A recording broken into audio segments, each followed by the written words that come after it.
तो बच्चों इस टॉपिक में हम रिफ्रैक्शन के बारे में जानेंगे कि रिफ्रैक्शन एक्चुअल में होती क्या है। इससे पहले जो हमने बताया कि reflection, what do you mean by reflection, reflection क्या होता है। अब दूसरा टॉपिक जो है, अब रिफ्रैक्शन के बारे में हम बताएंगे आपको कि रिफ्रैक्शन होता क्या है। रिफ्रैक्शन क्या होती है एक्चुअली, ये bending of light, simple words में हम बोलते हैं bending of light is known as reflection. जब भी लाइट रे जो है, जब भी वो बेंड हो जाएगी, जब भी वो अपनी पाथ डाइवर्ट कर लेगी, तो उसे हम रिफ्रैक्शन कहते हैं। तो यहाँ पे हमने लिखा है bending of light ray at the surface separating two medium. Actually जो ये रिफ्रैक्शन होती है, ये दो मीडियम के दरमियान होती है। एक होता है रियरर मीडियम, दूसरा होता है डेंसर मीडियम।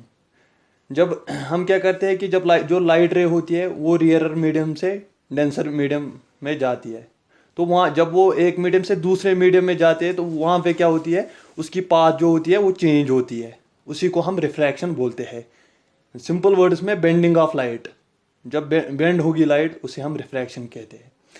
तो अब क्या है कि कुछ बेसिक पॉइंट्स है रिफ्रैक्शन के बारे में जो आपको जानने बहुत ज़रूरी है कि ये पॉइंट्स क्या है। तो बच्चों देखो, यहाँ पे डायग्राम मैंने बनाई है। तो यहाँ पे आप कंसिडर कर लो, ये ईयर है। यहाँ पे फर्स्ट मीडियम, फर्स्ट इसका नाम रखेंगे। दूसरा जो मीडियम है उसे वाटर बोलते हैं, मीडियम सेकंड। हमने एज्यूम किया कि एक ईयर हमने मीडियम फर्स्ट रखा, दूसरा वाटर रखा। तो अब इसमें क्या हो रहा है कि पहले आपको समझना है कि इसकी टर्मिनोलॉजी। तो क्या है, जब रे ऑफ लाइट किसी मीडियम पे पड़ती है, किसी सरफेस पे, मीडियम के सरफेस पे, तो उसे हम इंसिडेंट रे कहते हैं। ये आपको मैंने पिछले रिफ्लेक्शन में भी बोला है कि इसे इंसिडेंट रे कहते हैं।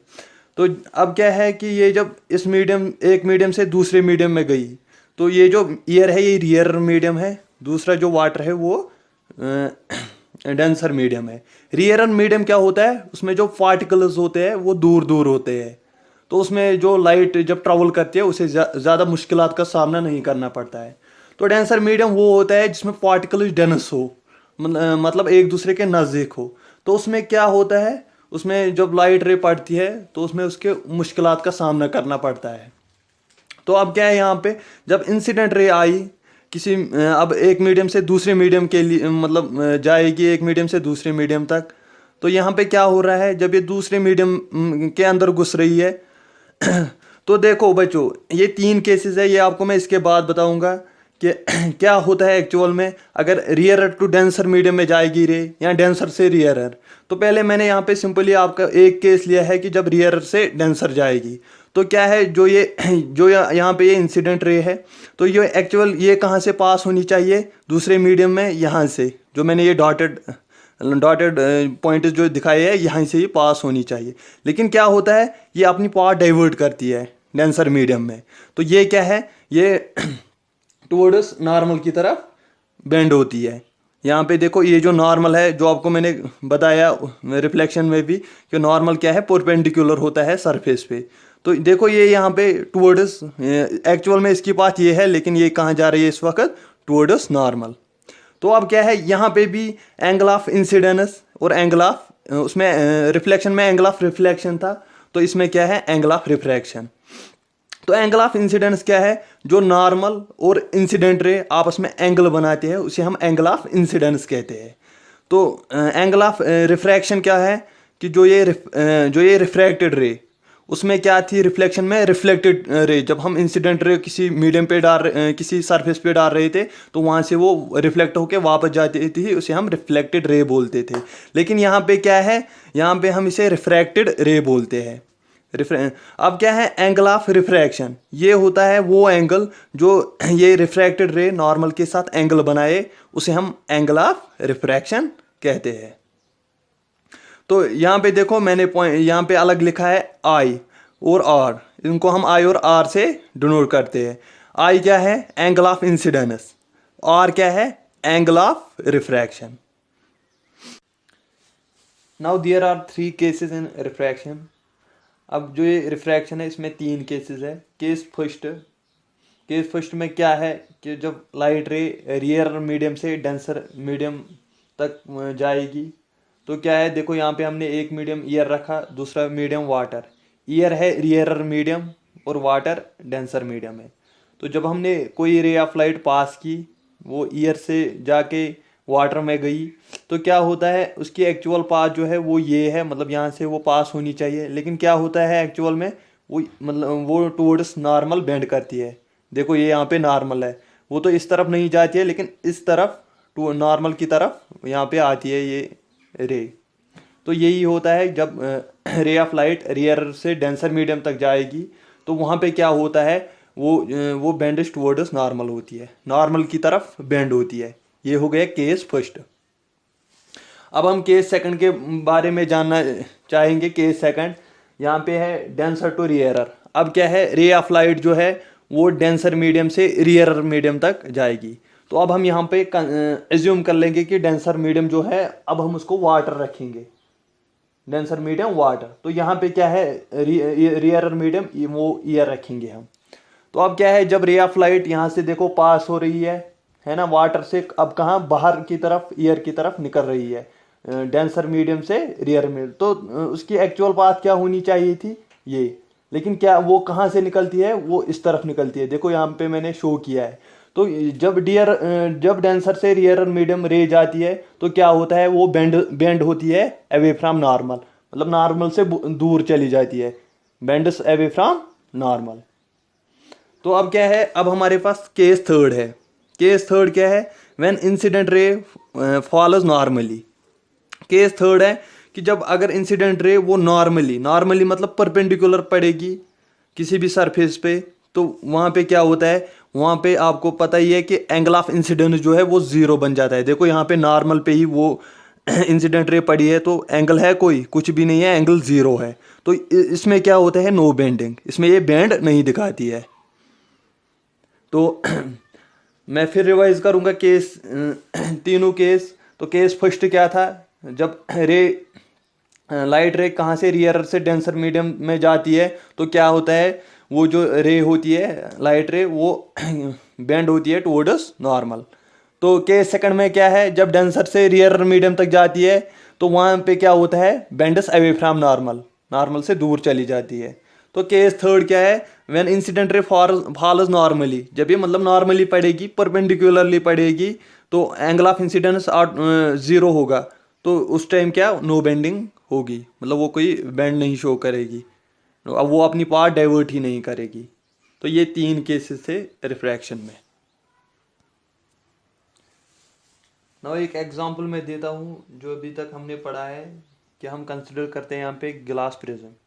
हम ग्लास प्रिज्म को ले लेते हैं यहाँ पे, तो क्या है उसमें हम रे ऑफ लाइट को एंटर करवाएंगे और देखते हैं कहाँ से कहाँ बेंड होती है। तो देखो हमने पहले ईयर से रे ऑफ लाइट मतलब पास करवाई, तो ये क्या है, ये रियरर मीडियम है, रियरर मीडियम। तो गिलास जो है वो डेंसर मीडियम है। तो अब क्या है, जब जो ये रे ऑफ लाइट है जब ये ईयर से गिलास में एंटर कर लेगी तो एक्चुअल में क्या होना चाहिए, इसकी पाथ जो है वो यहाँ होनी चाहिए, ऐसे इस तरफ होनी चाहिए थी इसकी पाथ, लेकिन ये क्या है, ये रियरर से डेंसर में एंटर करती है। तो क्या होगा वहाँ पे, ये बेंडिश टुवर्ड्स नॉर्मल होगी। तो ये यहाँ पे क्या है कि ये इस तरफ जो इसका ये नॉर्मल है इसी की तरफ बेंड हो रही है। तो ये यहाँ पे डायग्राम में शो हो रहा है कि ये बेंड होती है टुवर्ड्स नॉर्मल। तो अब क्या है, अब ये वापस ईयर में जाएगी, एंटर करेगी। तो क्या हो रहा है, यहाँ पे जो ये गिलास है ये डेंसर मीडियम है, अब ये डेंसर से रियरर मीडियम तक जाएगी। तो जब ये डेंसर से रियरर मीडियम तक जाएगी तो वहाँ पे क्या होता है, अवे फ्रॉम नॉर्मल। अवे मतलब अगर ये यहाँ पे है तो ये नॉर्मल की तरफ जानी चाहिए, लेकिन ये अवे उससे दूर चली जाती है। तो ये एक एग्जांपल थी ग्लास प्रिज्म की।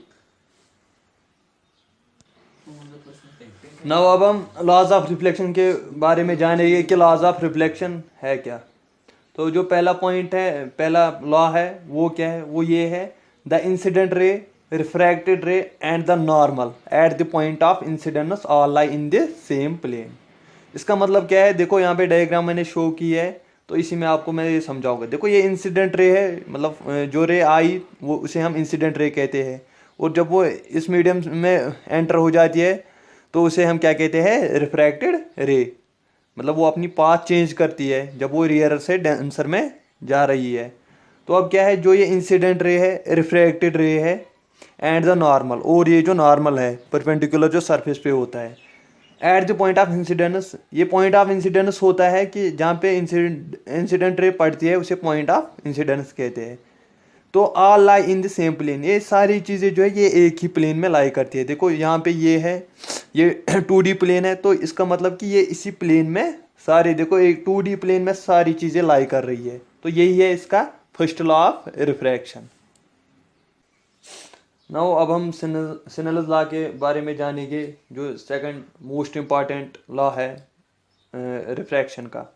तो अब ये सिनेलस लॉ क्या है, देखो मैं आपको ये समझाता हूँ कि सिनेलस लॉ जो है ये क्या है एक्चुअल में। तो अभी तक हमने रिफ्रैक्शन में देखा है कि हम रियर से डेंसर में पास कर रही है लाइट रे, या डेंसर से रियर तक, यही हम देख रहे थे अभी तक।